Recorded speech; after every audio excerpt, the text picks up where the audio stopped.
think boxing-wise, he's going to give Canelo fits. Don't believe he can hurt Canelo. Just believe that Crawford hasn't been in the ring with anybody this powerful. Things just need to be left unsaid. I understand he's articulating like his point of view, like, look, this is all natural work. We're just working hard at it. We're doing X, Y, Z. You always wonder when people say that, Canelo was going down and he hadn't had enough, that there might be an excuse for that. So. Yes. Stephen A. Smith has raised eyebrows over Canelo Alvarez's noticeably bulked-up frame ahead of the Terence Crawford fight. While Smith acknowledges Crawford is the more technically gifted boxer, he warns that size could play a decisive role. If Crawford cannot generate enough power to hurt Canelo or earn his respect, Smith argues, the physical gap may tilt the fight in Alvarez's favor. His remarks underline one of the biggest talking points leading into this clash, the impact of size and strength versus skill and finesse. You know what, I think my initial reaction would be to say that I think that Crawford would be the superior boxer, as great as Canelo is, as seasoned as he is, with 65 fights, if I recall, on his record. I think boxing-wise, he's going to give Canelo fits. Don't believe he can hurt Canelo. Just believe that Crawford hasn't been in the ring with anybody this powerful. Again, Crawford is the superior boxer. But if he can't hurt Canelo, you can't keep him off. He says it's a legacy fight. He believes he can do the same, and he wants to do the same against a fighter the caliber of Canelo Alvarez, which is why we haven't really seen him in the ring against anybody else. Fortunately, that's the business of boxing. He's a victim of it, not a villain. Canelo's trainer, Eddie Reynoso, has once again addressed long-standing accusations regarding performance-enhancing substances.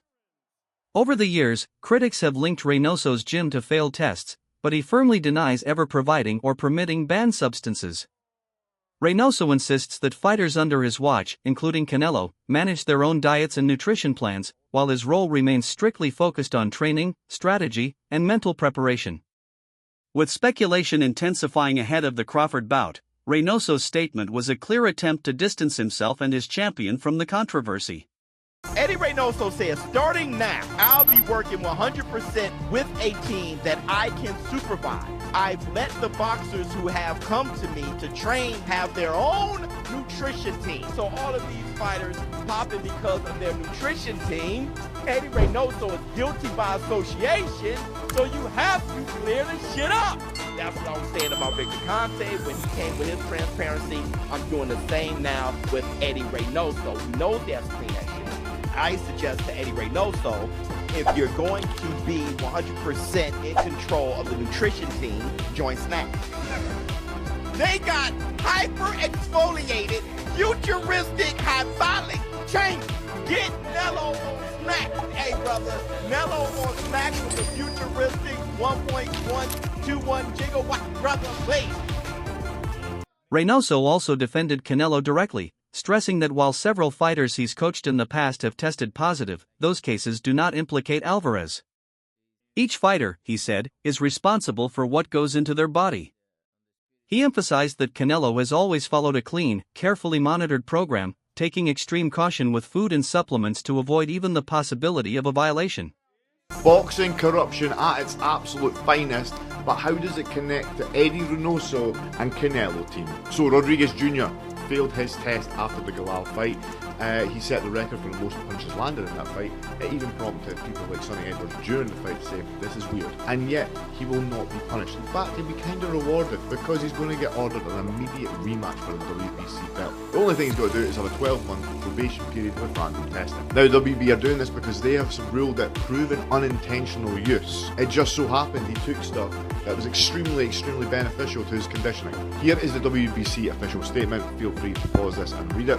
But what's it got to do with these two fine gentlemen? Well, Rodriguez Jr. is part of Canelo team, and he was rumoured to be managed by Eddie Reynoso. Eddie Reynoso since came out and said, no, I don't manage him, blah, blah, blah, blah, and he distanced himself. Now, why that's important is because Eddie Reynoso has been connected to, I think now, 6 or 7 fighters who have all failed their drugs tests. The rumour around town, now this is just a rumour, and definitely not true, is that these two may have smoothed things over with the WBC, maybe use their position of power to get Rodriguez Jr. a bit of a lenient sentence, put it that way. Again, that's not true, I've just completely made that up. But what is unbelievable is a fighter nowadays can actually fail a drugs test and not be punished whatsoever. In fact, can be rewarded. Unbelievable. Meanwhile, Terence Crawford's strength coach has made a bold prediction, confidently declaring that Crawford will break the beast in Canelo Alvarez. He emphasized that Team Crawford's preparation has been precise, strategic, and relentless, balancing power, conditioning, and stamina to meet Canelo in every department. This show of confidence reflects the camp's belief that Crawford's work ethic and physical readiness will neutralize Canelo's size and experience.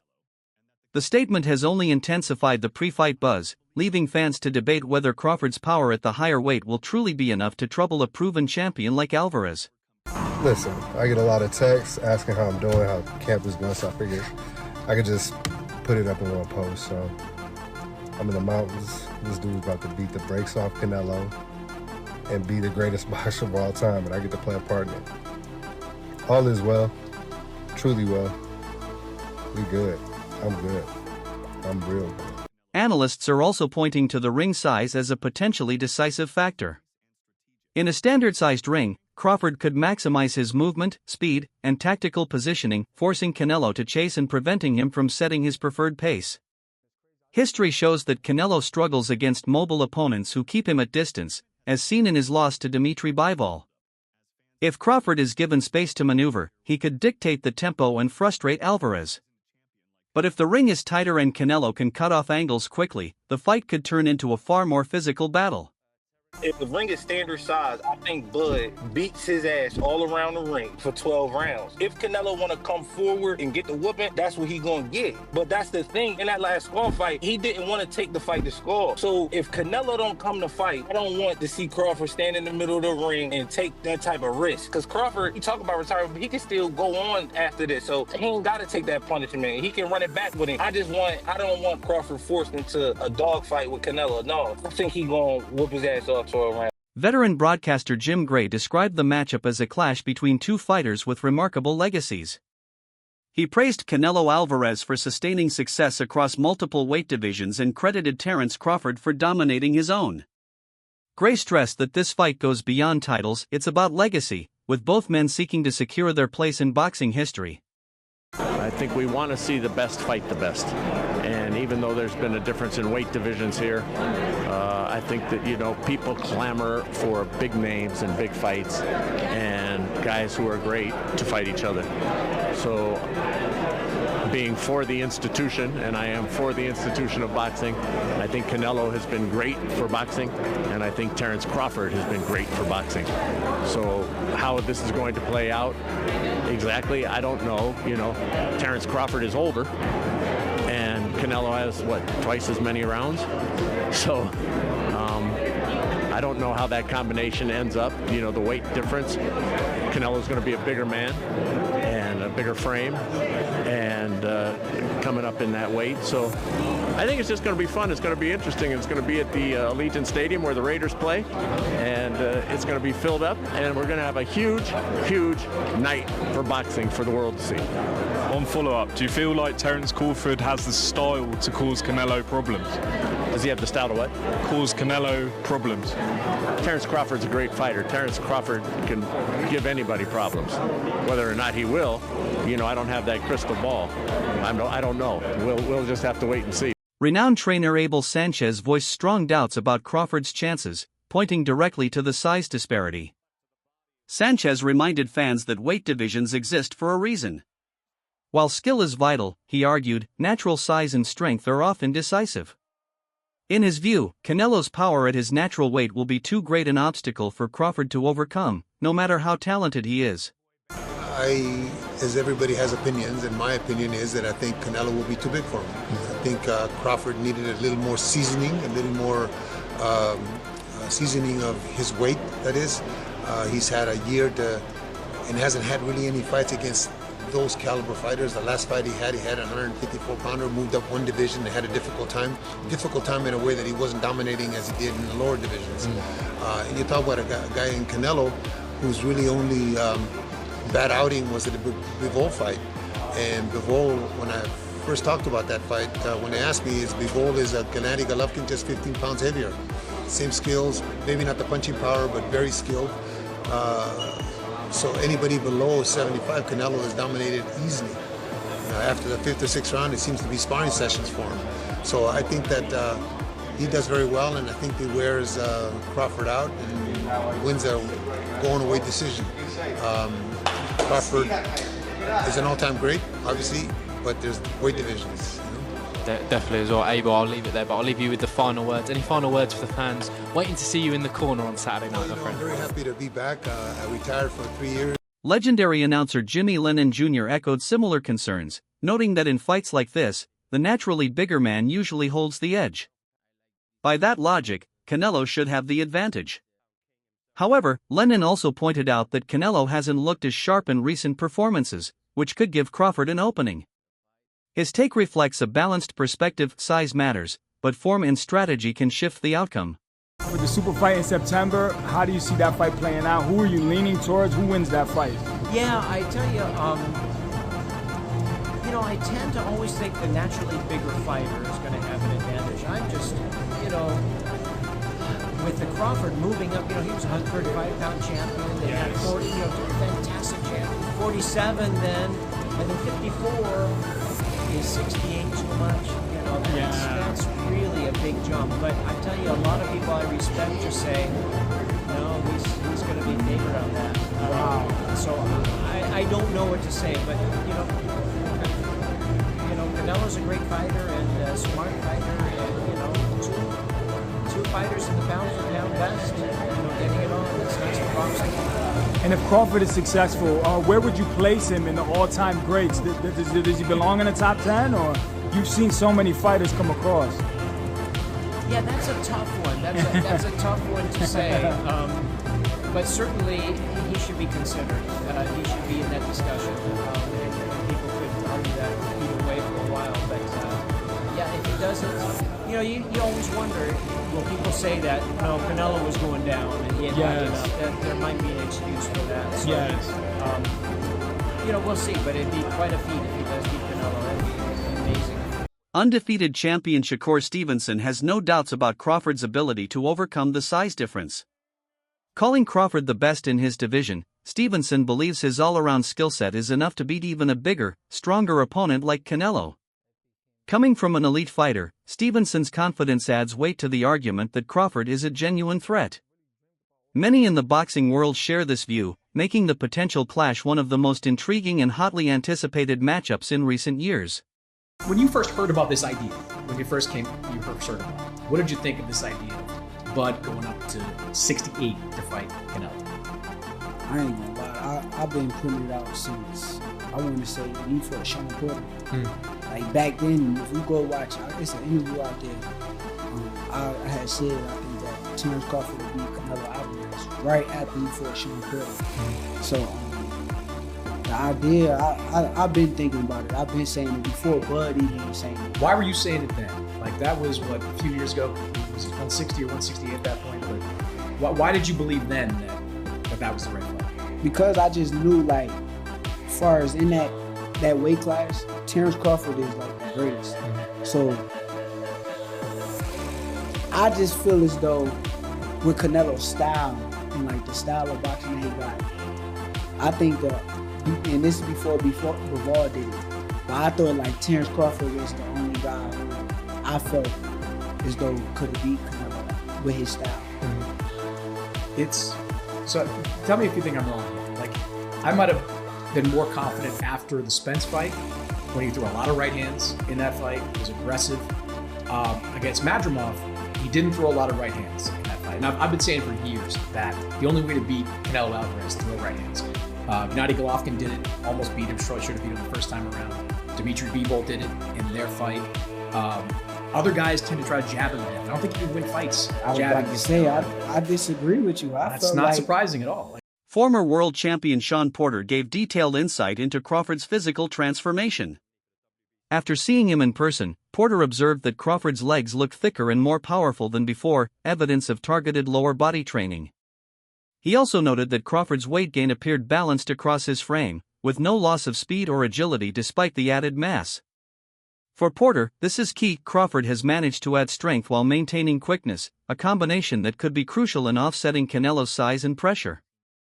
His analysis reinforces the belief that Crawford's camp has executed a disciplined, precise plan for this fight. Now, you guys, one reason you give Crawford a good chance at winning this fight is talking about Canelo has to have his feet set to deliver his power shots. Crawford making him pick his feet up.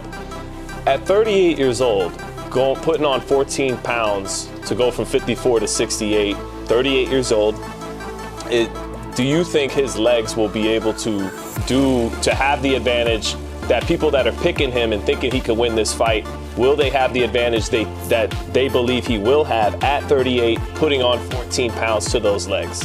I looked at my business partner Malcolm while we were there. I said, "Yo, look at his legs." He said, "Yeah." He said, "Yeah." I said, "They're thick. They're in shape. They look very strong." If anybody out there that want to act funny about what I just said, that's my job as a former athlete, as an analyst. I have to analyze everything, right? So I have to analyze how's his weight now distributed across your body. His body, right? Is it distributed a little too much right here in the midsection?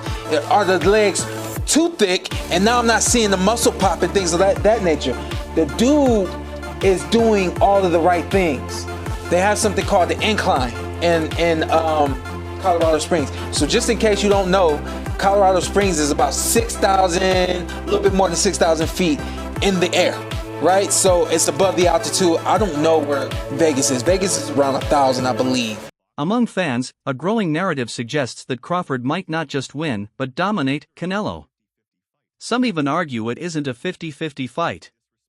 Critics of this view see it as disrespectful to Alvarez, who remains the most accomplished Mexican fighter of his generation and a proven multi-division champion. While Crawford's skill is undeniable, dismissing Canelo outright overlooks his track record against elite competition. That makes this bout more than a contest for titles, it's also a fight for respect, reputation, and standing within the boxing world. So look, I'm going to get my prediction. I don't want this video to be long. Typically my videos are like 20-25 minutes long. I get deep on this shit. I'm going to keep it real. I think y'all are out of your fucking mind. Y'all are out of your fucking mind. Look, if you want to say, I think Bud Crawford has the opportunity to win this fight, don't count him out. I don't disagree with that at all. I would say, don't never count Bud out. I would say that. Never count Bud out. If y'all say this is a 50-50 fight, I'm not mad at that at all. Yeah. You think it's a 50-50 fight? Y'all, people are saying it's not even going to be a 50-50 fight. That Canelo is going to go. And I think y'all are out of your fucking mind. Canelo needs to walk out to Roy Jones. You must have forgotten. Y'all, this is arguably not only the greatest Mexican fighter of all time,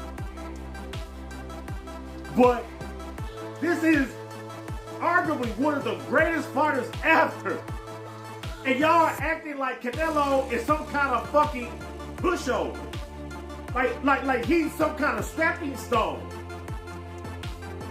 I've never seen nothing like it. I have never seen a boxer so accomplished get shitted on in every fucking prediction video I've seen. It's mad. My prediction right now, Canelo wins this fight. I don't know what the fuck y'all talking about. Y'all got shit fucked up. Bro, Canelo wins this fight. That wraps up today's video. Stay tuned for more updates and coverage. Until next time.